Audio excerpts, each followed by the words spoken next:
السلام علیکم ورحمۃ اللہ وبرکاتہ۔ اعوذ باللہ السمیع العلیم من الشیطان الرجیم من حمزہ ونفخہ ونفثہ۔ سورہ بقرہ کی آیت نمبر 67 سے لے کر 74 تک اللہ رب العالمین فرماتا ہے، اور اے بنی اسرائیل، وہ وقت یاد کرو جب موسیٰ نے اپنی قوم سے کہا کہ اللہ تم کو حکم دیتا ہے کہ تم ایک گائے ذبح کرو۔ وہ کہنے لگے، اے موسیٰ، کیا آپ ہم سے مذاق کرتے ہیں؟ موسیٰ علیہ السلام نے کہا، میں اللہ کی پناہ طلب کرتا ہوں کہ میں مذاق کر کے جاہلوں میں سے ہو جاؤں۔ بنی اسرائیل نے کہا، اچھا تو آپ ہمارے لیے اپنے رب سے دعا کریں کہ وہ ہمیں یہ بتائے کہ وہ گائے کیسی ہونی چاہیے۔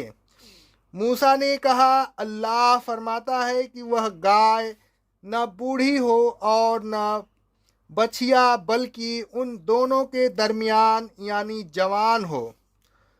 پھر موسیٰ نے کہا، اب جو حکم تم کو دیا گیا ہے اس کی تعمیل کرو۔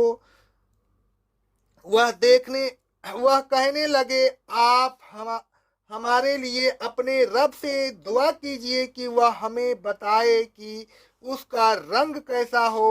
موسیٰ نے کہا، اللہ تعالیٰ فرماتا ہے کہ اس گائے کا رنگ گہرا زرد ہو کہ وہ دیکھنے والوں کو خوش کر دے۔ یہ سن کر وہ کہنے لگے، اے موسیٰ، آپ ہمارے رب سے یہ دعا کیجئے کہ وہ ہمیں بتائے کہ وہ گائے اور کیسی ہو۔ بے شک گائے کا معاملہ ہم پر مشتبہ و پیچیدہ ہو گیا ہے، اور بے شک اگر اللہ نے چاہا تو ہم ضرور صحیح بات تک پہنچ جائیں گے۔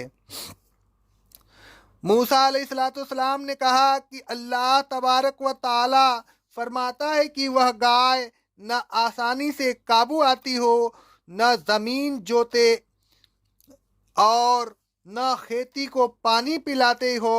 وہ گائے صحیح و سالم ہو، اس میں کسی قسم کا داغ و دھبا نہ ہو۔ بنی اسرائیل کہنے لگے، اب آپ نے صحیح بتا دیا۔ الغرض انہوں نے گائے کو ذبح کیا، اگرچہ ان کی ٹال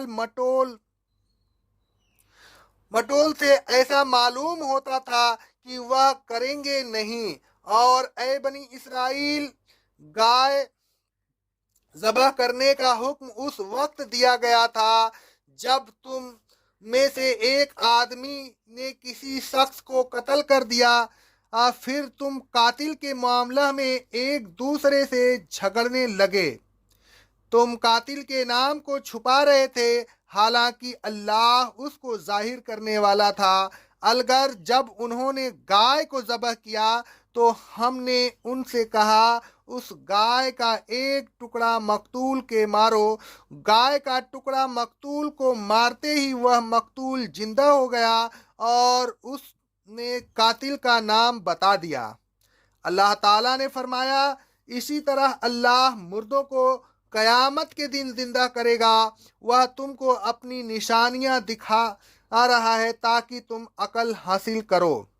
پھر اس واقعے کے بعد تمہارے دل سخت ہو گئے، گویا کہ وہ پتھر ہیں یا اس سے بھی زیادہ سخت، اس لیے کہ بعض پتھر ایسے ہوتے ہیں کہ ان سے نہریں جاری ہو جاتی ہیں، بعض پتھر ایسے ہوتے ہیں کہ پھٹ جاتے ہیں پھر ان سے پانی نکلتا ہے، اور بعض پتھر ایسے ہوتے ہیں کہ اللہ کے خوف سے گر پڑتے ہیں۔